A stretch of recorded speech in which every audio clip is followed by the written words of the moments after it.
Welcome back to the Milwaukee Show, and today we're talking about the LA Kings, one of the 16 teams that have earned their ticket to play for the most prestigious, the most glorious, the most beautiful of all trophies in all of sports, the Stanley Cup. And this team going into it is going to have some fierce competition, as this is, in my opinion, the most stacked and is going to be the most fun playoffs as long as this season we have ever had. And I'm so happy because hockey is just like getting better and better, and I don't know, it's so exciting. And the LA Kings are one of those fine teams to make it in the top half of the league, to make it into the playoffs.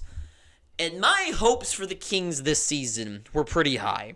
I thought this was going to be a team after with some breakthroughs, with a big trade put on their hand, a nice pickup in a free agent in Cam Talbot, and just some more overall development with the team with what they already had, development additions. I thought this was going to be a great standout year for the Kings.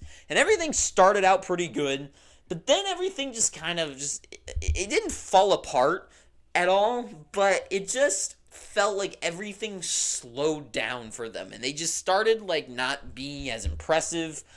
And to me, it's just the real the fire that was under them has kind of gone cold, and most people, I think, are on the same page where it's winning the Stanley Cup for the LA Kings, is it believable?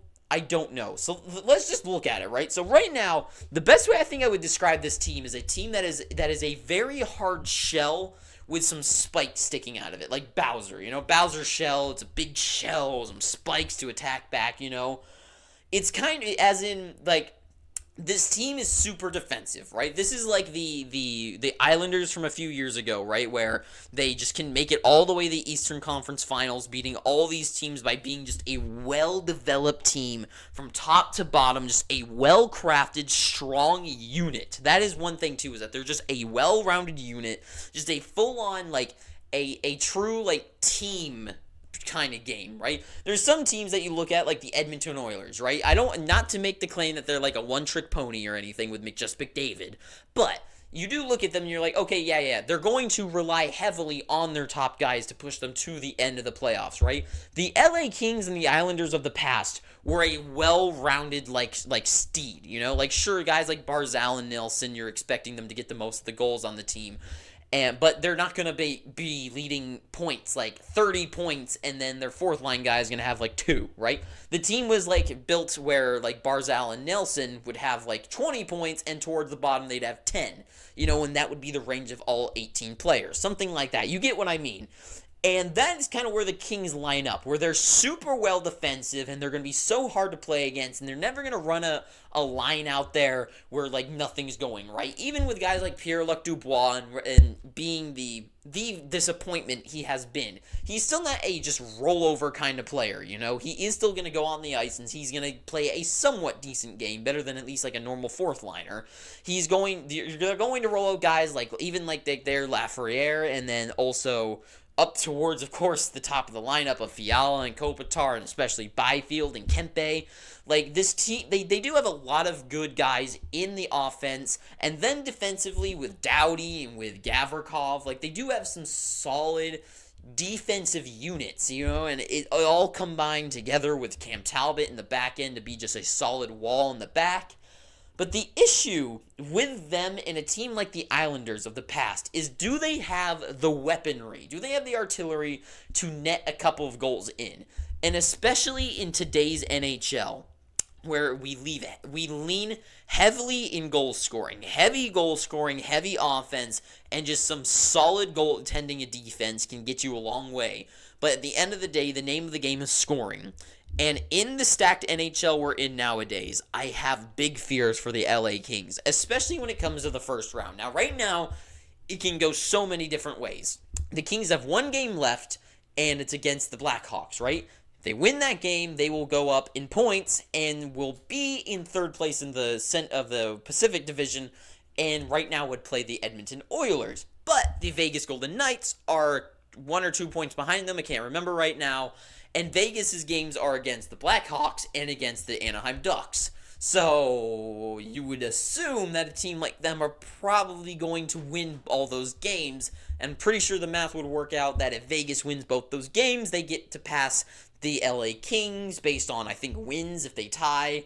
So there's a lot of ways that I just feel like Vegas is primed to take over that position. And if they do, if the Kings end up going against the Dallas Stars of all team as they end up in the second wildcard division and the Knights overtake them, that would be the worst thing for them. Because to me, Dallas is one of my top 3 picks for the Cup.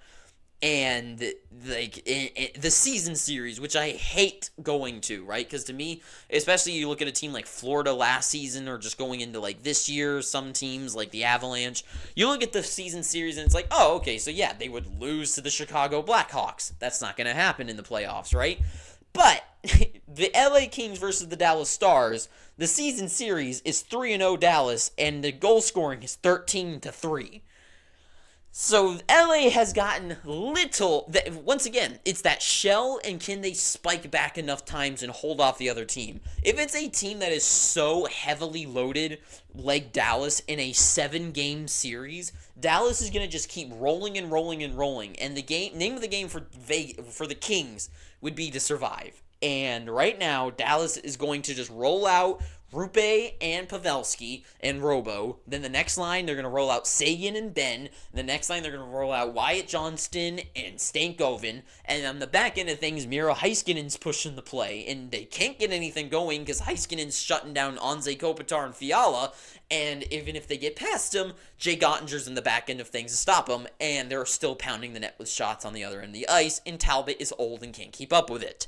So to me, the long story short, and usually for most of the teams, I go like first round, second round, fourth round if they were to go all the way. But I think we should just be realistic with this team.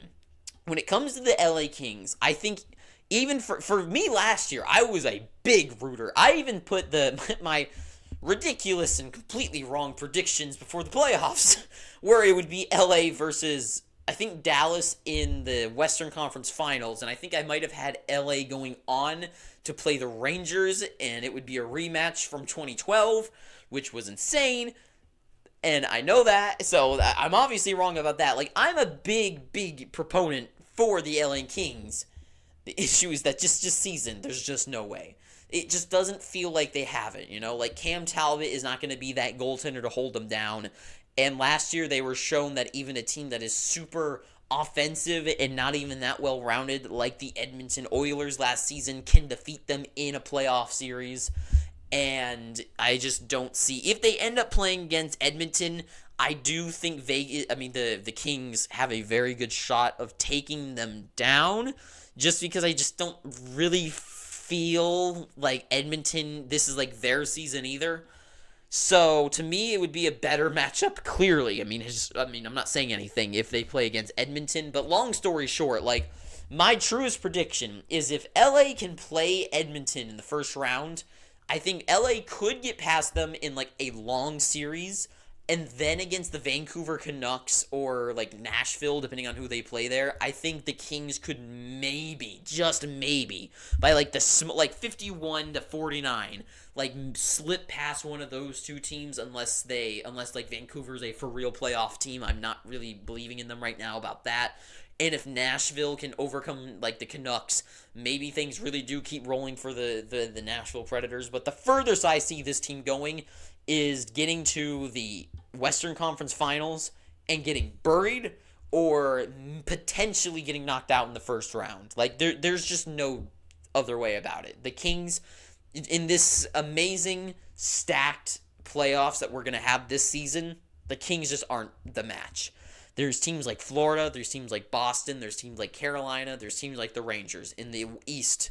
And then in the West, you have Dallas, you have Avalanche, you have a team that went so hot like Nashville. You have a team that's on fire like the Jets. Like, I cannot believe in a team like the LA Kings. In all the seasons where it's so stacked, it feels like this is a year where we are going to see the best of the best. And the LA Kings this season, with their aging core and not superstar scoring and I don't say mediocre goaltending, but just not superstar steal the game goaltending, I just don't think LA they don't deserve a true mention, a true nod or anything. Teams like Dallas deserves way more attention and praise. Teams like even Tampa deserve more praise. So LA, okay year, but next year, like, you gotta hope Dubois can really become like that true second centerman that they really looked for, the replacement for Kopitar. You gotta really hope guys like Byfield take another true step forward to get to like a 70, 80 point kind of season. Other than that, like, this team is aging. Their top guys are aging, and this was like their window, and they didn't do that much to fix anything. So I don't know.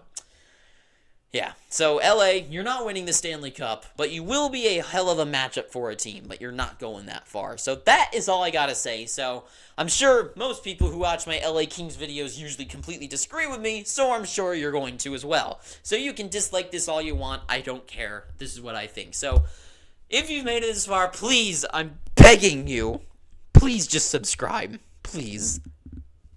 Please. And until next time, too sweet, have an amazing day, and ta-ta for now.